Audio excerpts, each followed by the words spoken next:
হরে কৃষ্ণ। আপনাদের সকলকে আমার চ্যানেল মাইথোলজি উইথ রেবাতে স্বাগত।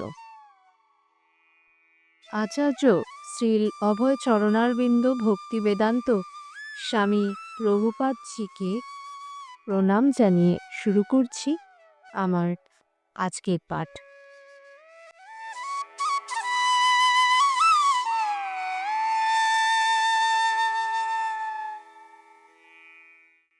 প্রথম অধ্যায় বিষাদ যোগ। শুরু করছি প্রথম শ্লোক। ধৃতরাষ্ট্র উবাচ ধর্মক্ষেত্রে কুরুক্ষেত্রে সমবেতা যুযুৎসব মামকঃ পাণ্ডবাশ্চৈব কিম কুর্বত সঞ্জয়। ধৃতরাষ্ট্র জিজ্ঞাসা করলেন, হে সঞ্জয়, ধর্মক্ষেত্রে যুদ্ধ করার মানুষে সমবেত হয়ে আমার পুত্র এবং পাণ্ডুর পুত্রেরা তারপর কি করল? আচার্যজি ব্যাখ্যা করছেন, ভগবত গীতা হচ্ছে বহুজন পঠিত ভগবত তত্ত্ববিজ্ঞান, যার মর্ম গীতা মাহাত্ম্যে বর্ণিত হয়েছে।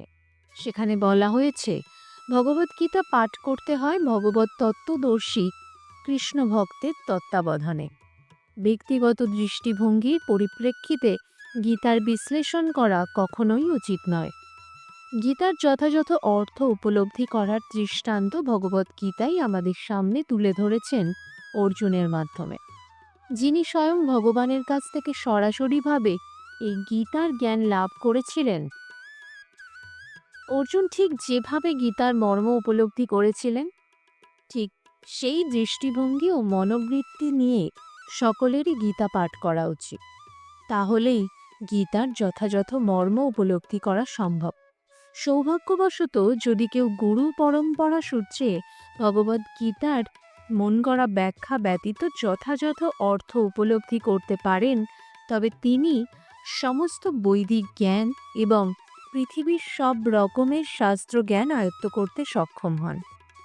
ভগবদ্ গীতা পড়ার সময় আমরা দেখি অন্য সমস্ত শাস্ত্রে যা কিছু আছে তা সবই ভগবদ্গীতায় আছে। উপরন্তু ভগবদ্গীতায় এমন অনেক তত্ত্ব আছে যা আর কোথাও নেই। এটি হচ্ছে গীতার মাহাত্ম্য এবং এই জন্যই গীতাকে সর্বশ্রেষ্ঠ শাস্ত্র বলে অভিহিত করা হয়েছে। গীতা হচ্ছে পরম তত্ত্ব দর্শন, কারণ পরমেশ্বর ভগবান শ্রীকৃষ্ণ নিজে এই জ্ঞান দান করে গেছে। মহাভারতে বর্ণিত ধৃতরাষ্ট্র ও সঞ্জয়ের আলোচনার বিষয়বস্তু হচ্ছে ভগবদ্গীতার মহৎ তত্ত্বদর্শনের মূল উপাদান। এখানে আমরা জানতে পারি যে এই মহৎ তত্ত্বদর্শন প্রকাশিত হয়েছিল কুরুক্ষেত্রের রণাঙ্গনে, যা সুপ্রাচীন বৈদিক সভ্যতার সময় থেকেই পবিত্র তীর্থস্থানরূপে খ্যাত। ভগবান যখন মানুষের উদ্ধারের জন্য এই পৃথিবীতে অবতরণ করেছিলেন, তখন এই পবিত্র তীর্থস্থানে তিনি নিজে পরম তত্ত্ব সমন্বিত এই গীতা দান করেন। এই শ্লোকে ধর্মক্ষেত্র শব্দটি খুবই গুরুত্বপূর্ণ, কারণ কুরুক্ষেত্রের যুদ্ধক্ষেত্রে ভগবান শ্রীকৃষ্ণ অর্জুন তথা পাণ্ডবদের পক্ষে ছিলেন। দুর্যোধন আদি কৌরবদের পিতা ধৃতরাষ্ট্র তার পুত্রদের বিজয় সম্ভাবনা সম্বন্ধে অত্যন্ত সন্দিগ্ধ হয়ে পড়েছিলেন। দ্বিধাগ্রস্ত চিত্তে তাই তিনি সঞ্জয়কে জিজ্ঞেস করছিলেন, আমার পুত্র ও পাণ্ডুর পুত্রেরা তারপর কি করল? তিনি নিশ্চিত ছিলেন যে তার পুত্র ও পাণ্ডুপুত্রেরা কুরুক্ষেত্রের বিস্তীর্ণ ভূমিতে যুদ্ধ করবার জন্য সমবেত হয়েছিলেন, কিন্তু তবুও তার অনুসন্ধানটি ছিল তাৎপর্যপূর্ণ। তিনি চাননি যে পাণ্ডব ও কৌরবের মধ্যে কোনো আপোষ মীমাংসা হোক, কিন্তু তিনি চেয়েছিলেন যুদ্ধে তার পুত্রদের ভাগ্য সুনিশ্চিত হোক। তার কারণ হচ্ছে কুরুক্ষেত্রের পূর্ণ তীর্থে এই যুদ্ধের আয়োজন করা হয়েছিল। বেদে বলা হয়েছে কুরুক্ষেত্র হচ্ছে অতি পবিত্র স্থান, যা দেবতারাও পূজা করে থাকেন। তাই ধৃতরাষ্ট্র এই যুদ্ধের ফলাফলের ওপর এই পবিত্র স্থানের প্রভাব সম্বন্ধে শঙ্কাকুল হয়ে পড়েছিলেন।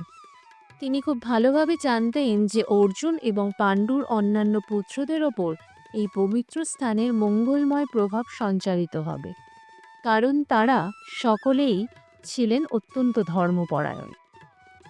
সঞ্জয় ছিলেন ব্যাসদেবের শিষ্য, তাই ব্যাসদেবের আশীর্বাদে তিনি দিব্যচক্ষু প্রাপ্ত হন, যার ফলে তিনি ঘরে বসেও কুরুক্ষেত্রের সমস্ত ঘটনা দেখতে পাচ্ছিলেন।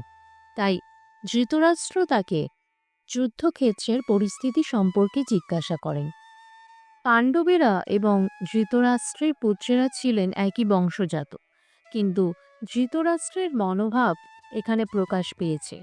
তিনি কেবল তার পুত্রদেরই কৌরব বলে গণ্য করে পাণ্ডুর পুত্রদের বংশগত উত্তরাধিকার থেকে বঞ্চিত করেছেন। এভাবে ভ্রাতুষ্পুত্র বা পাণ্ডুর পুত্রদের সঙ্গে সম্পর্কের মাধ্যমেই ধৃতরাষ্ট্রের বিশেষ দৃষ্টিভঙ্গি হৃদয়ঙ্গম করা যায়। ধান খেতে যেমন আগাছাগুলি তুলে ফেলে দেওয়া হয়, তেমনি ভগবদ্ গীতার সূচনা থেকেই আমরা দেখতে পাচ্ছি কুরুক্ষেত্রের রণাঙ্গনে ধর্মের প্রবর্তক ভগবান স্বয়ং উপস্থিত থেকে ধৃতরাষ্ট্রের পাপিষ্ঠ পুত্রদের সমূলে উৎপাটিত করে ধার্মিক যুধিষ্ঠিরের নেতৃত্বে ধর্মপরায়ণের মহত্তাদের পুনঃপ্রতিষ্ঠা করবার আয়োজন করেছে। বৈদিক এবং ঐতিহাসিক গুরুত্ব ছাড়াও সমগ্র গীতার তত্ত্বদর্শনের পরিপ্রেক্ষিতে ধর্মক্ষেত্রে ও কুরুক্ষেত্রে এই শব্দ দুটি ব্যবহারের তাৎপর্য বুঝতে পারা যায়।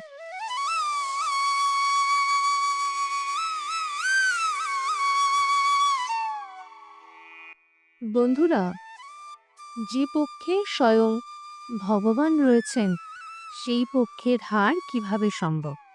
তেমনি আমরাও যদি সর্বক্ষণ ঈশ্বরের নাম স্মরণ করি, যে কোনো বিপদ থেকে আমাদেরও খুব সহজেই মুক্তি হবে, আমরাও জয়ের পথে এগিয়ে যাব।